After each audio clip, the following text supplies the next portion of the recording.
Bonsoir à toi, bonsoir à tous les EPV qui nous suivent. Vraiment, bonne semaine à tous et vraiment que Dieu continue de nous garder dans ses grâces. L'éclaireur, on va dire merci à tous les EPV de TikTok d'hier. Merci pour les cœurs. Vraiment, le direct avait été sécurisé comme pour la fois dernière. Et vraiment, le direct a fait 22 heures de direct. BSB nous a laissé faire 22 heures de direct. Voilà, donc on va dire merci à tous ceux qui ont participé, tous ceux qui sont restés, tous les modérateurs qui ont pu modérer jusqu'à ce que le direct puisse avoir les 22 heures de direct. Donc l'éclaireur avait déjà dit que ton équipe est déjà prête pour... comment on appelle, les campagnes. Hein? Effectivement, ça se sent déjà. Oui. Vraiment. Ok, je vais aller vite. C'est pour dire encore que merci à ce qui est arrivé. Merci au Wagner pour ce qui est arrivé. Merci à Lazawad pour ce qui est arrivé au Wagner parce qu'il faut qu'on se dise la vérité. Dieu, là, il est du côté de la vérité. Hein. Même si vous êtes un petit nombre, là, le petit nombre peut battre le grand nombre. Et moi, j'ai pas menti, ces gens-là, c'est des Maliens. Moi, je me dis que le même sort que nous avons subi, nous, les gens du Nord, là, c'est la même chose qu'ils sont en train de subir dans ces différents pays-là. Regarde l'Azawad, c'est des Touaregs, les Touaregs, là, c'est des Maliens. La même chose aussi au Burkina, la plupart des djihadistes qu'ils disent là, c'est des Burkinabés comme eux-mêmes. Voilà, au lieu d'essayer de régler ce problème et puis laisser le pays avancer, et ils vont de perpétuel venir pour tuer les Maliens. Voilà pourquoi Dieu n'a pas voulu. Dieu a fait que ces Wagner ont été bien matés. Et vraiment, moi, je dis c'est bien fait pour eux et que Dieu continue comme ça de les mater à tout temps. Comme ça, là, les différents pushistes vont comprendre que vraiment, c'est pas bien d'aller prendre des gens pour venir tuer ton peuple pour du n'importe quoi, au fait, pour toi-même tes propres intérêts. Donc moi, franchement, je vais dire merci à l'Azawad. Ils ont bien maté ces gars-là, ils les ont loupés même. Voilà, ils les ont loupés. Vraiment, et puis l'éclaireur, le côté de Katina, là, toi-même, tu as déjà tout dit, hein. C'est-à-dire, cette opposition-là va mourir de sa propre mort, quoi. C'est ça qui est en train de venir, là. Parce qu'ils sont en train de... C'est-à-dire, eux-mêmes, ils ne réfléchissent même plus. Si ce qu'on va faire là est bien, c'est pas bien, ils s'en foutent à l'air, là. Ils se disent que le pays-là n'a qu'à se mélanger. Puis la partie qui me fait mal, c'est nos parents du Nord qu'on veut livrer à la mort, comme de la manière dont livrer l'Ouest, là, l'éclaireur. C'est ce que nous, on va pas accepter. Voilà, parce que Katina, il a des Katiola. Katiola, lui-même, il est un peu dedans là-bas. Mais nos parents qui sont, nous qui sommes au bord même là, hein, si ça pète là, s'ils viennent faire les bêtises, parce qu'ils ne pourront rien faire à la Côte d'Ivoire, ils ne pourront rien faire à la Côte d'Ivoire, mais si ça pète là, c'est nous, nos parents qui vont mourir, les premiers. On ne va pas accepter ça, l'éclaireur. Et on va toujours prier pour ne jamais que Dieu permette ça. Tous ceux qui veulent nous voir, nous faire du mal là, l'éclaireur, que vraiment la colère de Dieu s'abatte sur eux. Parce que franchement dit, c'est méchant quoi. C'est méchant de vouloir livrer le peuple du Nord à des bêtises, quelque chose mais qui ne pourront rien faire. Même s'ils ont tué un ou deux nordistes, là, c'est beaucoup. Tu vois. Donc franchement, on va dire que vraiment que Dieu continue de couvrir nos forces de l'ordre. Que Dieu continue de couvrir nos forces de l'ordre et vraiment que Dieu ait sa main sur la Côte d'Ivoire, beaucoup de santé à Papa Ado et que Dieu continue de bénir notre cher pays. Merci l'éclaireur, je vais m'arrêter là. Merci infiniment, cher maire. Merci de cette belle présence. Merci surtout de tous les efforts que vous ne cessez de faire. Merci pour votre courage. Merci pour votre détermination. Et que Dieu nous protège tous. Et Amen. Le meilleur, c'est que le peuple soit conscient de la réalité de ce qui se passe aujourd'hui. Dans n'importe quel, il faut qu'on explique aux gens. Voyez-vous, il n'y a pas longtemps, lorsque je disais qu'il ne faut plus accueillir les Maliens, les Burkinabés, les gens m'auraient trouvé dur. Jusqu'à même à dire, tu es inhumain. Mais aujourd'hui, est-ce que les gens pensent la même chose encore? Non. Parce que nous ne sommes pas dans les sentiments, nous sommes dans l'anticipation et nous sommes dans le vrai. On dit ce que les choses sont. Ce n'est pas moi qui crée les événements. Mais à partir des événements, on doit être capable de dire la vérité aux gens pour qu'ils sauvent leur propre vie. Et c'est ce travail-là que nous autres, nous faisons. Ça peut ne pas plaire. Mais quand l'intention d'un peuple est mauvaise, tu dois être capable d'avertir ceux qui peuvent en être des potentielles victimes et leur dire faites attention. Voilà comment ces gens-là pensent et voilà leurs intentions. C'est ce que nous avons toujours fait. Malheureusement, beaucoup ne comprennent pas. Tant qu'ils ne voient pas les dégâts en face d'eux, ils ne comprennent pas de quoi on leur parlait. Mais c'est encore l'occasion de dire aux gens du nord de la Côte d'Ivoire, n'acceptez plus de berger. Un Malien, Burkinabé, Nigérien, n'acceptez même pas de les héberger. Dès qu'ils arrivent dans vos villages, chassez-les. On ne va pas crier pour dire ça aux gens. Mais si vous ne le faites pas là, les conséquences seront là en face. C'est vous-même qui allez mourir. Ce n'est pas moi. Ce n'est pas moi. C'est tellement vrai. Voilà. Ah, moi, je viens de prendre mon bol de chocolat chaud avec du croissant à l'heure là. Hey, nous on vit bien, hein? Mais c'est vous qui êtes en face du danger. On vous a averti.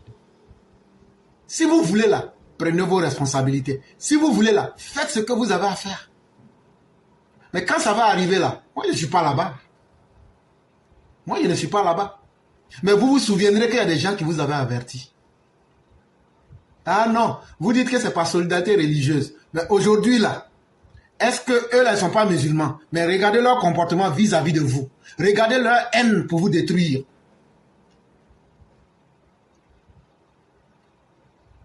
Tout est là, à chacun de faire le choix qu'il veut. Et on espère que les gens vont prendre conscience que il n'y a pas plus bête que celui qui ne veut pas sauver sa propre vie.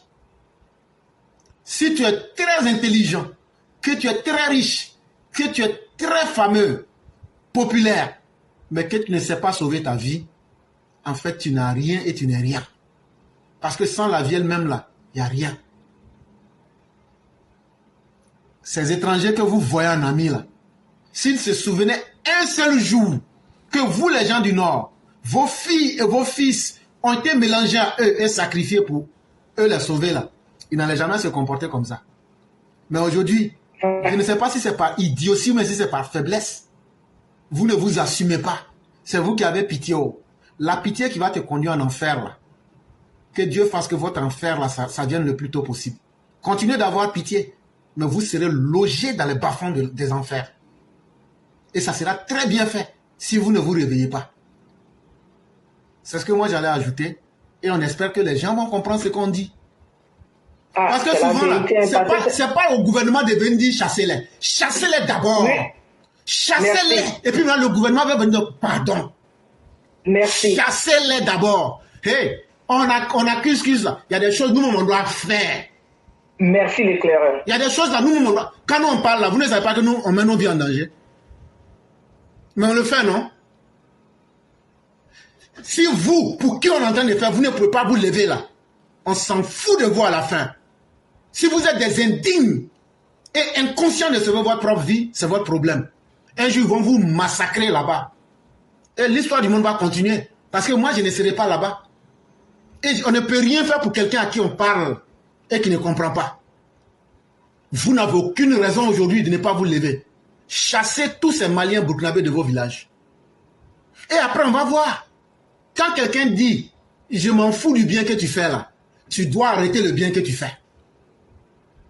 Si on ne peut pas te respecter pour le bien que tu as fait, c'est pas pour le mal que tu as fait qu'on va te respecter. Ce n'est pas Alassane Ouattara de vous dire, levez-vous. Ayez un peu de dignité. Et ce qu'on vous dit là, on n'a pas besoin de vous répéter ça 1000 fois. Mais, si vous voulez le contraire là, c'est sur vos têtes que ça va se passer. Et Laurent Gbagbo est en train de les aider à faire un soulèvement en Côte d'Ivoire contre vous. Asseyez-vous. Vous avez entendu la vidéo que Sundiata a mise là, non? Il n'y a pas de problème. On ne conseille pas quelqu'un qui n'a pas envie d'être conseillé. Mais les malheurs là seront vos meilleurs conseillers. C'est ce que nous on peut vous dire. Et donc, cher mère, c'est ce que moi je pouvais ajouter. Vraiment, merci l'éclaireur. Et ce que tu as dit est tellement vrai. Voilà, vous asseyez là-bas, chassez-les, ils n'ont qu'à rentrer chez eux. C'est vous, c'est vous, nos parents qui sont au nord là. Allons, moube, en fait, nord là. Moi, allons, taille les câbles. Vous pouvez vendre les moutons, moi, Katina, Trala Burkina. Est-ce que nous, Burkina, nous, modèle, nous, de la commune à Tchanikeni. Est-ce que Katina avait fait Katola, allez à Katola, les Katola avait fait Boire pour eux. Mais allons, moube, Koroni, Felke, c'est franchement, Tengrela, nous, allons, taille les câbles. Hein? Non, sigla kapoko ame seri keleke ame téléphone na dam na ka o ma sigi kapoko lube comment on appelle ça ya si supporter là non sigla ka tolonga no yeke avec Benyana wallahi albisalam betaram franchement l'éclaireur tu as raison, merci beaucoup. Merci beaucoup, chère mère. On va vous souhaiter une excellente soirée, que Dieu nous protège. Merci. Et au moins nous aurons fait ce que nous avons à faire et nous avons la conscience légère. C'est ça même. Il y a un hadith du prophète de l'islam qui dit, quand tu vois le mal, il faut le combattre de 3 manières. il faut le combattre avec la possibilité qui est dans tes moyens. On lui dit, mais si tu ne peux pas faire ça, qu'est-ce que tu fais? Mais il dit, il faut le combattre avec ta parole. Ça, c'est le deuxième niveau. Mais si tu ne peux pas faire ça, il faut combattre cela avec ton cœur. Le premier niveau du combat, nous autres là, à part aller à l'école des Blancs là, il n'y a pas grand chose qu'on connaît dans la vie. Mais là-bas, on nous a enseigné comment réfléchir, faire des analyses. Mais est-ce que quelqu'un nous paye pour qu'on sorte aujourd'hui pour venir vous avertir? Mais ça va faire 4 ans qu'on le fait. Il y a combien de choses qu'on vous dit et puis ça ne s'est pas réalisé? Je n'ai pas dit que nous sommes des savants. Je n'ai pas dit que nous sommes des dieux. Mais c'est un travail d'amour que nous faisons pour sauver des vies humaines. Et on n'a jamais demandé de salaire. Et on ne demandera jamais de salaire. Mais c'est ce que nous on peut faire. On ne peut rien faire d'autre plus que ça. Et on ne va rien faire plus d'autre que ça. Si vous voulez là, livrez-vous à la mort et vous serez massacrés. On s'en fout de vous. Même Dieu vous demandera, est-ce qu'il n'y a pas des gens qui faisaient des émissions pour vous avertir? Oui, mais bon, on se foutait d'eux. Ah oui, c'est comme ça vous vous êtes toujours foutus des prophètes. Et c'est vrai. Si tu ne peux pas prendre des actions concrètes, parce que tu as peur d'être haï, parce que tu as peur de mourir, parce que tu as peur d'être détesté, alors utilise ta parole. Ah, ce qui se passe là, ce n'est pas bien. Parce qu'il n'y a pas plus pire que celui qui dit moi je n'ai rien à dire. Moi il n'y a rien qui est gâté chez moi. Toi on est en train de détruire la vie des autres. Tu vois un malheur en train de venir. Tu n'avertis pas, tu ne parles pas, tu ne prends pas position. Comme c'est pas mes parents là-haut, c'est pas mon problème. Comme c'est entre eux-mêmes là-bas là-haut, moi je n'ai rien à dire. Et c'est ça. Mais quand ils vont finir avec les autres là, c'est ce qui est arrivé à Hitler. C'est ce que Hitler a fait aux Juifs. Quand ça a commencé là, il a parlé d'abord de pureté raciale, de la race aryenne. Les gens lui ont dit, mais c'est une idée qui est tellement bête que ça ne passerait pas. Parce que l'Allemagne était pleine de philosophes, l'Allemagne était pleine de scientifiques, l'Allemagne était pleine d'esprits vaillants. On dit non, ça c'est une idée farfelue, non, ça va passer en 2 jours. Mais puisqu'il n'y a pas eu ces hommes qui devraient parler, ces grands philosophes qui devraient parler, ces grands scientifiques qui devraient parler, puisqu'ils ne pouvaient pas prendre des moyens parce que c'était un état militaire. Tu ne peux pas aller lutter contre un militaire les bras vides. Mais ils n'ont pas pris la parole. Et quand ils n'ont pas pris la parole, le discours de Hitler a prospéré. Et quand le discours de Hitler a prospéré, ceux qui pensaient qu'eux étaient à l'abri, les Juifs, c'est par eux-mêmes qui va faire couronner ces actions de malheur à travers les camps de concentration, Auschwitz et autres. Et c'est là que le monde entier s'assoit, on se dit, mais si on avait su, on aurait dû parler. On aurait dû ne pas nous taire. Mais il était déjà trop tard.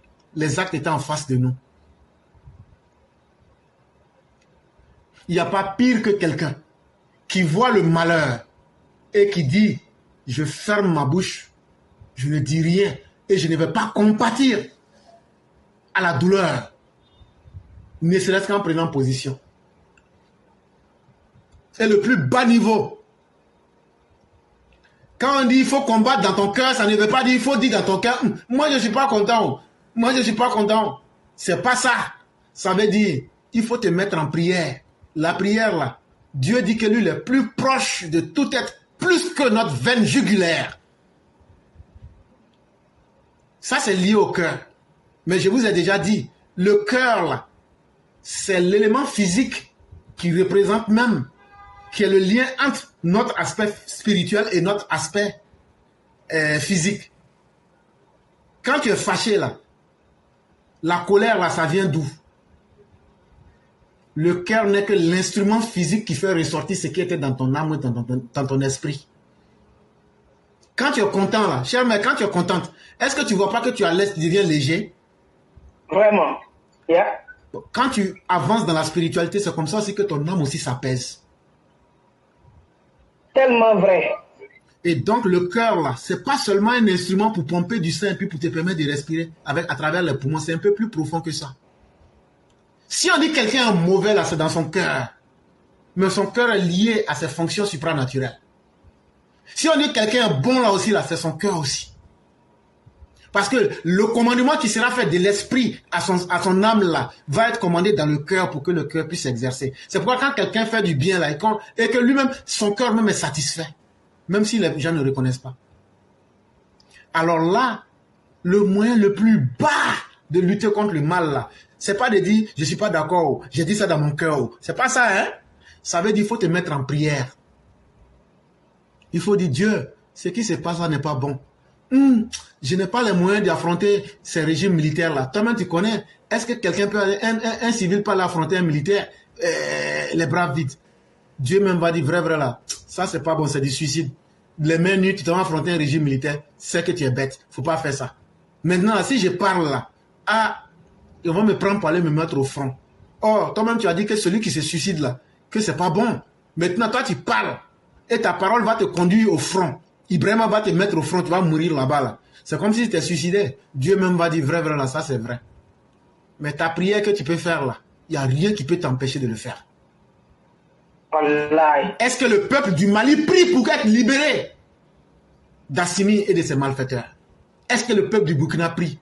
Mais aujourd'hui, les prières qu'ils font, c'est que le mal puisse se déverser en Côte d'Ivoire. Et vous vous asseyez, vous asseyez sur qui sont en train de planifier le mal. Chez vous là, il n'y a rien qui est gâté, il n'y a rien qui est perdu, tout va bien. Parce que tout est tranquille en ce moment. Mais est-ce que ce n'est pas votre propre Coran qui vous dit? C'est vous qui aimez tout. Fa innamal usri yusran. Et le Coran répète le même verset 2 fois. Que près de la grande difficulté, il y a cette une facilité. Il y a la facilité. Mais renverser le même verset, ça donne quoi? Chaque fois que vous serez dans un temps de grande tranquillité, il y a un grand malheur qui vient. Il y a 7 manières d'interpréter le Coran. On peut faire les interprétations internes. On peut interpréter avec les hadiths. On peut interpréter avec les faits historiques. On peut interpréter sur un aspect purement spirituel. On peut interpréter sous un aspect historique. Comme on peut faire aussi la réinterprétation inversée. Ça, c'est ce que tout le monde a accès à. Mais on peut aller au-delà. Maintenant, vous, Pascal-Assane Ouattara est venu vous donner un temps de paix. Un temps pour vous renforcer. Un temps pour que vous preniez conscience de vous-même. Un temps pour que vous vous rendiez fort. Vous avez utilisé ce temps pour devenir des hommes et des femmes faibles. Vous avez utilisé ce temps pour vous oublier. Vous n'êtes même plus capable de dire la vérité. Vous n'êtes même plus capable d'aimer la vérité. Vous n'êtes même plus capable de vous battre. Et demain, quand un grand malheur va vous toucher, vous allez feindre, vous ferez semblant d'être des victimes. Non, vous serez les résultats de vos propres turpitudes. Et c'est triste. Alassane a mené son combat. Il a réussi. Il a lutté contre la machine de la haine. Il a lutté contre la xénophobie. Il a lutté contre la déshumanisation dans ce pays-là. On ne peut pas demander à une seule personne de faire tous les combats de la vie. C'est aussi un homme, c'est aussi un humain. Si on avait eu des hommes comme il fallait, nous aurions dit au vieux, va te reposer. Mais c'est parce qu'il n'y a pas d'homme digne parmi nous qu'on en est encore là.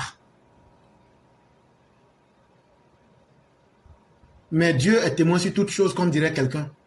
Et chacun ne peut faire que ce qu'il peut. On ne fera pas ce qu'on ne peut pas. On ne peut pas mettre du courage dans le cœur. On ne peut pas rendre les gens dignes si eux-mêmes sont des indignes ou se comportent comme des indignes. On ne parle pas aux sourds, aux muets et aux aveugles. Parce que c'est comme si on donnait des colliers en or à des cochons. Si tu te comportes comme un cochon, tu seras bouffé comme un cochon. Ne vous réveillez pas. Continuez à penser que cette tranquillité-là, c'était fait pour que vous commenciez à vivre une vie de vacances. Mais quand les moments de la dureté vont venir, où vous serez massacrés avec vos femmes et vos enfants, c'est là que vous vous souvenez de chaque parole que nous vous avons dite ici depuis 4 ans. Cher maître, c'est ce que je voulais ajouter. Vraiment, cher frère, tu as parlé, il y a eu la chair de poule. Franchement, il faut que, en tout cas, on va prier, on prie toujours pour que notre gouvernement, pardonnez, cher cadre, cher gouvernement RHDP, écoutez vos militants. Parce que tout compte fait, ce sont eux qui vont subir. Il y a nos parents qui sont au nord. Franchement, faut pas on va mentir. Nous, en tant que fils et filles du nord, franchement, ça nous touche au cœur que vraiment on est trop, on trouve que le pouvoir est trop gentil jusqu'à on va même nous-mêmes, avec notre gentillesse, ça va nous poser des problèmes. Pardonnez, écoutez les militants, pardonnez, écoutez nos militants, écoutez notre population. Franchement, parce que c'est nous, on s'est dit, on est vraiment pas contre quelqu'un, mais tout le monde est contre nous. Et tu ne peux pas dans notre pays et puis être encore contre nous.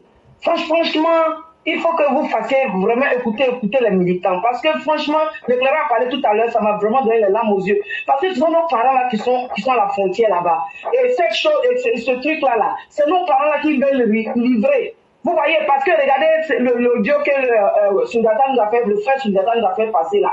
Ils ont dit quoi que c'est les Djoula, que parce que c'est nous on supporte le président. Et vous aussi, vraiment, pouvoir RHDP là, vous êtes trop gentil, trop de gentillesse là. Je vous ai dit qu'avec le noir là, souvent il faut un peu de dictature. C'est ça. Même l'enfant noir, même là, souvent il faut être un peu dur. Quand tu es trop gentil là, il monte sur ta tête. Et c'est ce qu'on est en train de voir là. Comment des gens peuvent défier une république. Franchement, que Dieu vraiment vous donne la bonne compréhension et vraiment écouter les militants. Aujourd'hui, ça fait que les femmes, les enfants, tout le monde parle aujourd'hui de la politique. Pourquoi? De la politique en Côte d'Ivoire. Parce qu'on est fatigué de cette politique-là. Normalement, la Côte d'Ivoire, on a changé de visage. La Côte d'Ivoire a changé de visage. Ces opposants inutiles-là, on ne va pas les laisser venir donner nos parents la mort. Franchement, celui qui n'a... Que Dieu aide la Côte d'Ivoire. L'éclairage, je m'arrête. Merci. Merci beaucoup, cher maire. On vous souhaite une excellente soirée et bien des choses à toute la famille. Merci, Antoine. Je vous en prie.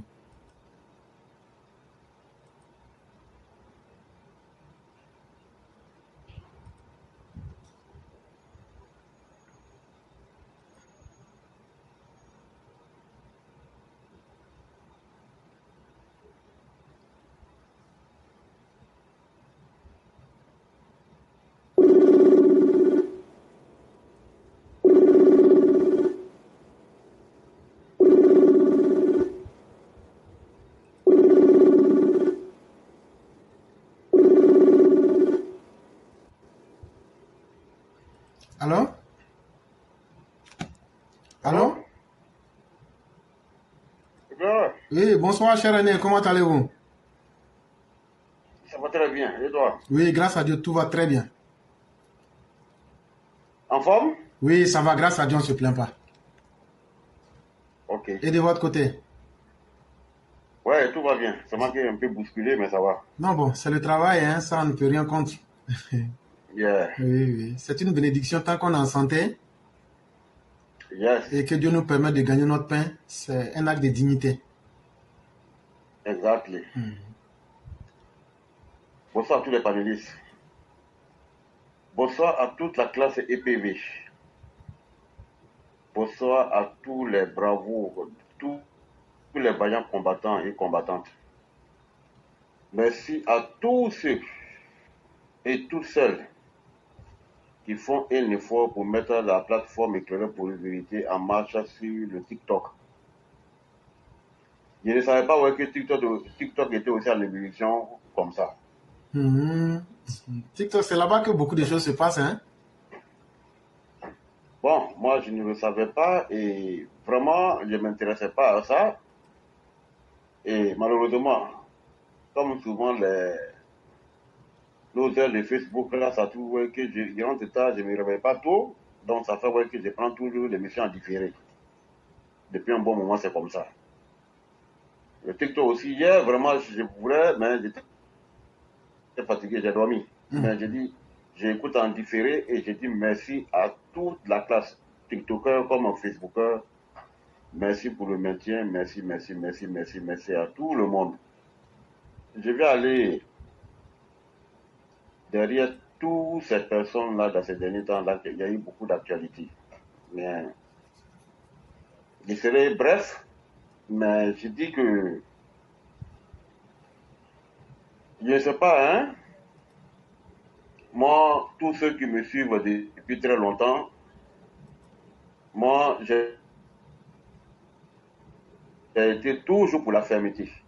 Et je le dis toujours, si j'avais été, même ne serait-ce qu'un planton d'une garde de prison, si j'avais eu un petit papier, surtout à l'heure qu'on parle là, peut-être que je disais que tout le temps, en tout cas moi, Ange Kessi, allait me mettre en prison.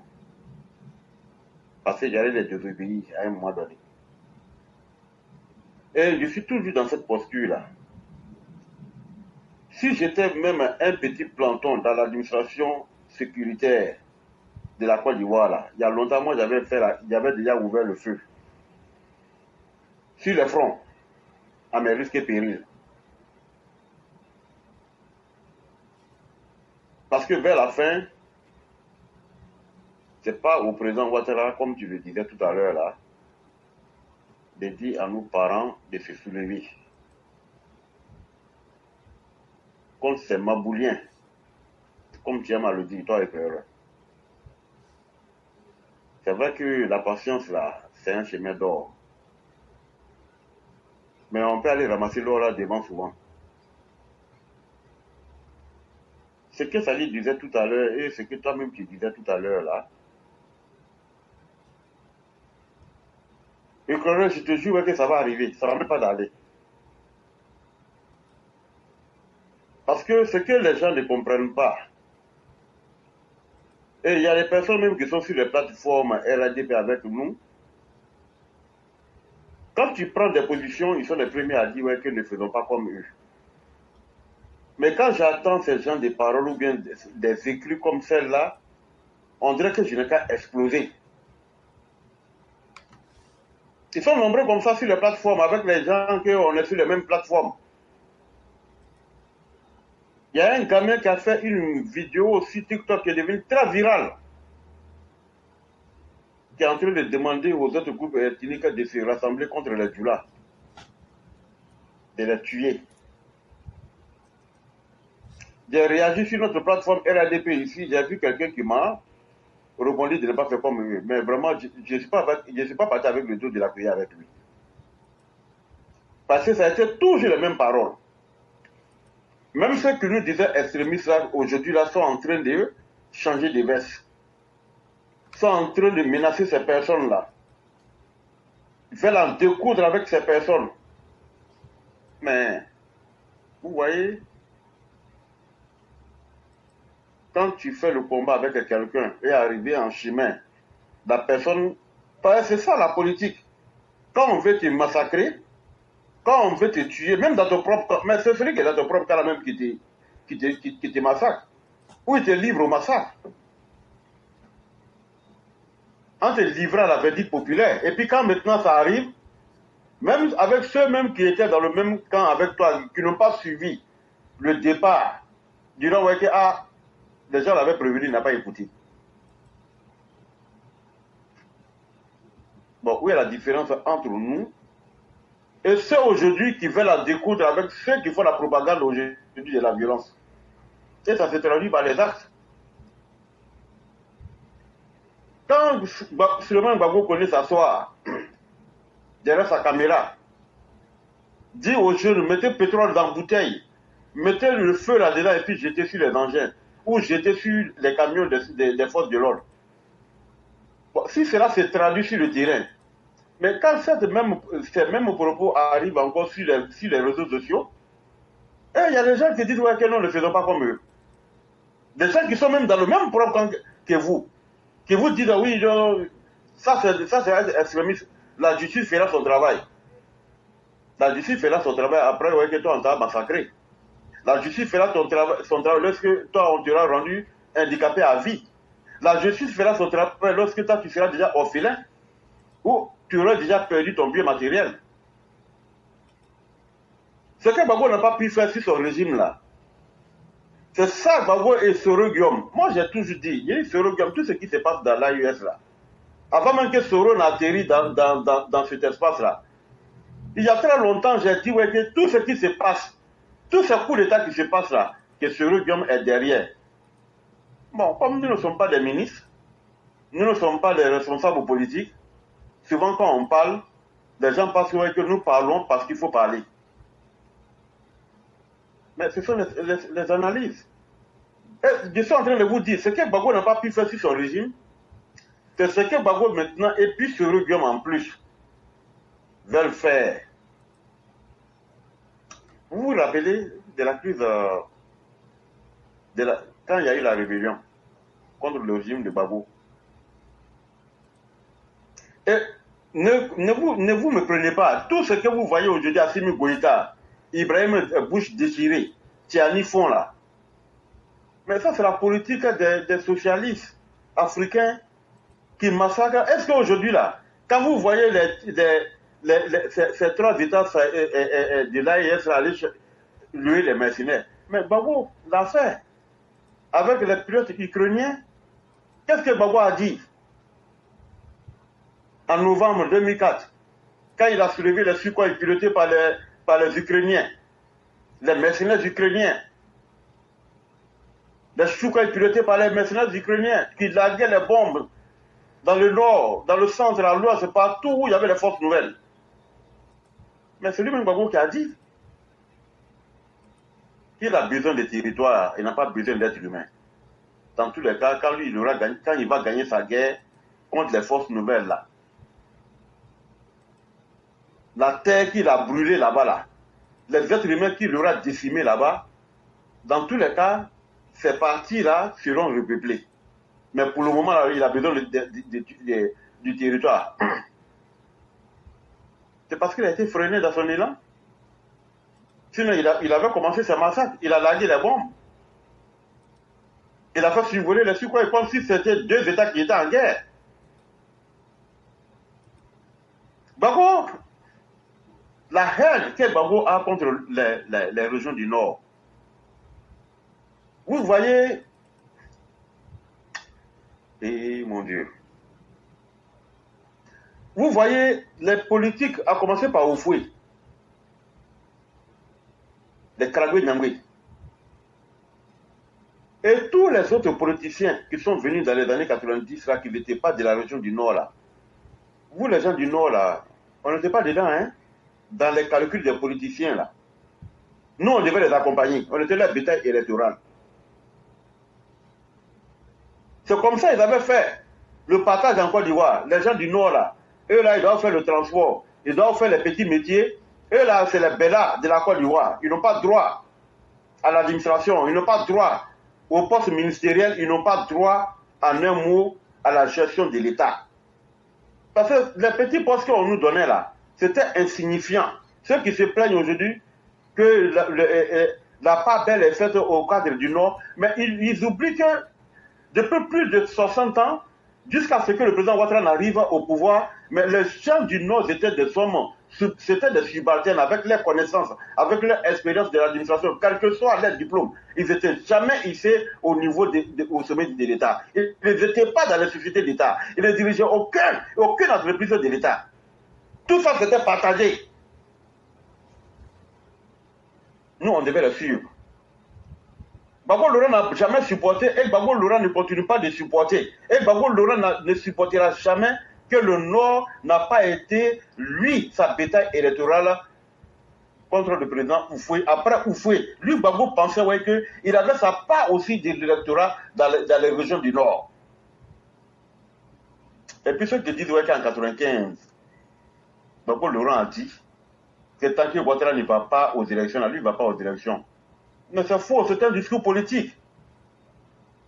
C'est un discours politique. Gbagbo n'a jamais dit que tant que le Ouattara ne va pas aux élections, tant que le président Ouattara n'est pas candidat, moi aussi là je ne vais pas aux élections. Et même s'il partait là en 1995 là, il va être laminé par le PDCI-LIA parce que le PDCI était ancré dans les régions du Nord. Le PDCI, et après, on a fait comprendre plusieurs de nos frères, nos parents qui étaient encore au PDCI à cause de leur vente et par la vision, on fait comprendre à nos parents que PDCI là, Bédier là, c'était l'enfant d'Oufoué et il fallait voter Bédier. Donc si Gbagbo partait là, il n'allait rien avoir et ça allait être une catastrophe.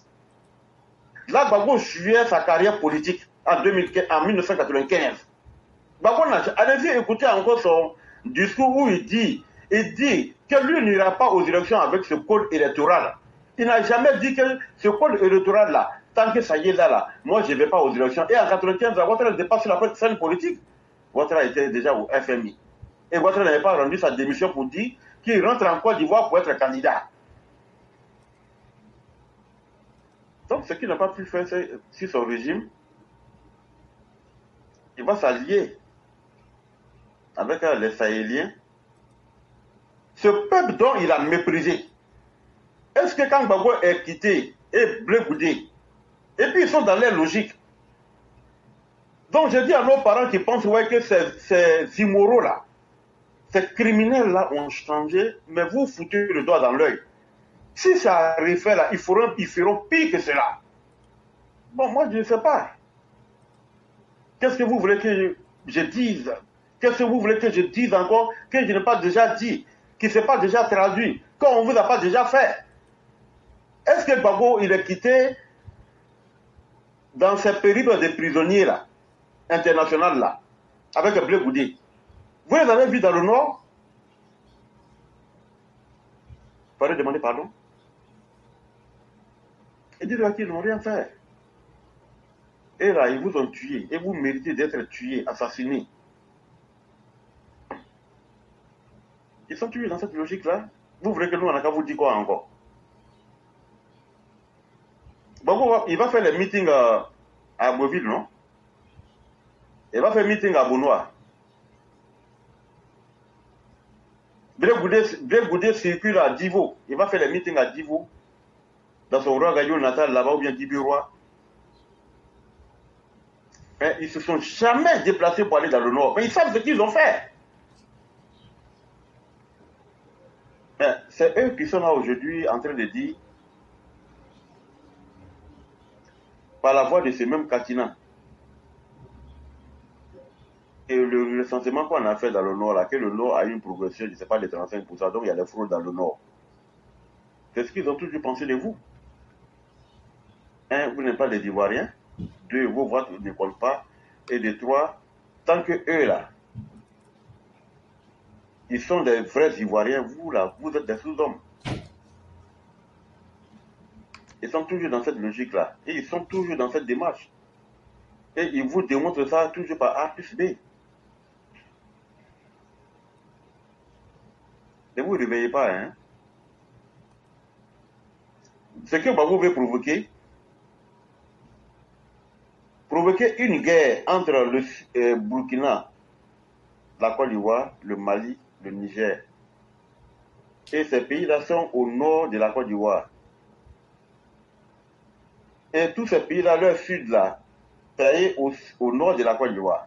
Mais ils sont au nord de la Côte d'Ivoire. Mais là qui est tranquille chez eux, là, c'est le sud de leur pays. C'est-à-dire que les Banfoura, les Boubou du Lasso, les Sikasso, tout ça là. Ils sont au sud, c'est le sud de leur pays. Donc là-bas, là, c'est tranquille. Les gens mènent une vie paisible. Il n'y a pas de guerre là-bas. Et ils ne ressentent même pas les défis de la guerre. Parce que dans cette quitter Sikasso pour aller dans les régions comme Kidal, là, c'est plus de 1000 km. Est-ce que si quelque chose qui se passe à Abidjan, celui qui se trouve à l'extrême nord de la Côte d'Ivoire, à Tengré, là, lui va ressentir ça? Non. Mais c'est cette guerre artificielle-là, ce que Gbagbo n'a pas pu faire, ce qu'il n'a pas pu faire dans la région du Nord. Comme il n'a pas pu massacrer les gens du Nord, Gbagbo va créer une guerre des pays sahéliens qui sont au nord de la Côte d'Ivoire. Et ce peuple qui est là-bas, là, Gbagbo ne les a jamais aimés et Gbagbo ne les aimera jamais. Et quand cette guerre sera provoquée, les premiers massacres, les premiers dégâts qui se fera, ça sera les populations du Nord. Et si ces populations décimées là, lui, Gbagbo, là, ça fait son affaire. Gbagbo est à la fin de sa carrière politique. Gbagbo ne sera plus rien dans ce pays. Et Gbagbo sait que lui, Gbagbo, à l'heure où il est aujourd'hui, ce qu'il n'a pas pu faire dans les années 80 jusqu'en 2000, c'est pas ça qu'il pourra obtenir en 2024 de tout, créer des situations de chaos. Gbagbo est dans cette logique. Et vous pensez qu'il ne va pas le faire? Ils ont de l'argent cash. Ils n'ont pas attrapé plus de 10 milliards de francs CFA dans les appartements de son beau-fils, Stéphane Kipré à Paris. Vous pensez qu'ils n'ont pas les cash? Ils sont liquides. Là, l'argent, ce que Ouattara et son gouvernement a pu bloquer là, ça y est là-bas. Mais les liquides qui sont là, écoutez les vidéos de Peter 07, comment Stéphane Kipré ramassait l'argent dans les rues de Paris. Peter 07 nous a dit non. Et ce n'a pas été confirmé avec l'argent qui a été saisi. On dit dans l'un de ses appartements parisiens, c'est qu'il avait beaucoup, il a beaucoup d'appartements. C'est cet argent-là qu'ils prennent et rentrent avec. Ils sont liquides.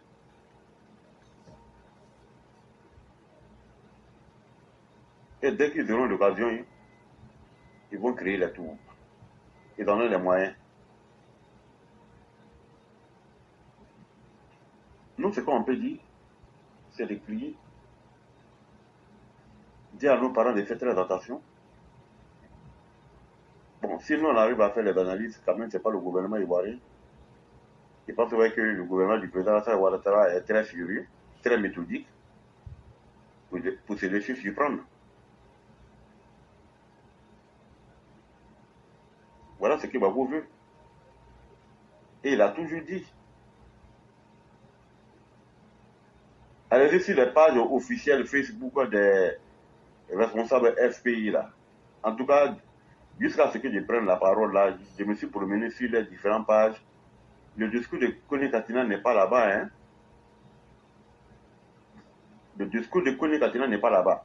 C'est que si on n'était pas, il n'y avait pas les réseaux sociaux, quelqu'un avait filmé ça depuis là où il se trouve et puis balancé ça sur les réseaux sociaux, on n'allait pas savoir. Parce que Gbagbo lui-même, il les a dit d'une manière subtile. Et quand je vous envoie là, sachez vous envoyer.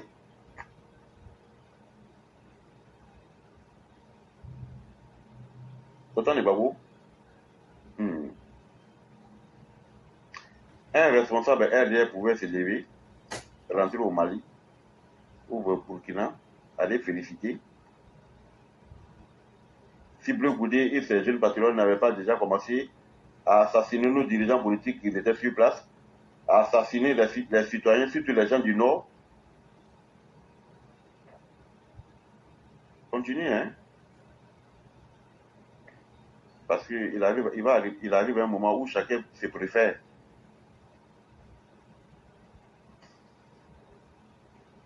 Un Malien qui porte Dirkeba, il est bien rassasié, il a bu du lait, il a mangé son bassi, il porte le chapeau pour venir s'arrêter devant les militaires, sur le territoire des militaires qui ont perdu la vie au Mali, en défendant les Maliens et les soldats maliens, et bien s'asseoir que eux là, ils supportent celui qui est en train de menacer aujourd'hui la Côte d'Ivoire, Assimi Goïta, sur le territoire ivoirien.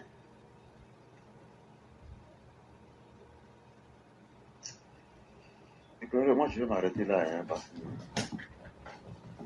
Vraiment, merci beaucoup, cher René. Merci, c'est le même discours que nous tenons. Le président Ouattara a joué sa partition, à nous-mêmes de nous assumer en tant que peuple. Et on espère bien que les uns et les autres vont comprendre cela. Vraiment, merci encore d'être revenu une fois sur cette sensibilisation. On espère que les uns et les autres vont comprendre. Et dans cette vie-là, il n'y a qu'une seule chose. Est-ce que tu as joué ton rôle? C'est tout. Si tu n'as pas joué ton rôle en tant que père, tu serais un père indigne. Si tu n'as pas joué ton rôle en tant que frère, tu serais un frère pas du tout loyal. Mais si tu n'as pas joué ton rôle en tant que peuple, tu serais un peuple indigne.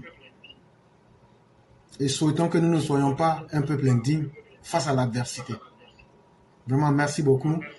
Et on va vous souhaiter une excellente soirée. Et surtout, merci pour ces conseils. Oui, merci à tous les voyants soldats et bébés. Nos mamans sur le live, sur les TikTok. On vous remercie pour la sensibilisation. On vous remercie pour votre combat. Parce que sans vous, je vous jure qu'il y a beaucoup de personnes qui seront aujourd'hui en train d'être ramassées à l'hôpital pour problème de tension. Parce que ce que le gouvernement fait souvent, comment il faut faire, hein, parce que là, c'est compliqué. Je te jure. C'est très compliqué. Mais tu es obligé de te calmer. Tout le monde ne peut pas diriger. Bon, voilà. Donc, on est obligé de faire avec, hein. C'est pas facile, mais qu'est-ce qu'on peut faire? Dans toute chose, là, il y a des leaders, il y a des dirigeants. Non, plus Dieu seulement, ouais, que Dieu les assiste, qui prennent les bonnes décisions au bon moment. Sinon, vraiment, c'est pas facile, hein. Peut-être qu'ils ont des informations que nous, on n'en a pas. Donc, ils attendent peut-être le moment opportun pour réagir. Bon, dans cette attente-là, vraiment, nous aussi, là, on souffre. Souvent, là, la tension monte. Souvent, là, même, là, tu es en train de manger. Manger, là, ça passe pas. Tellement que toi, tu vas en découdre. Voilà, c'est ce qui nous arrive. On ne peut pas être le réaliste plus que le roi. Donc,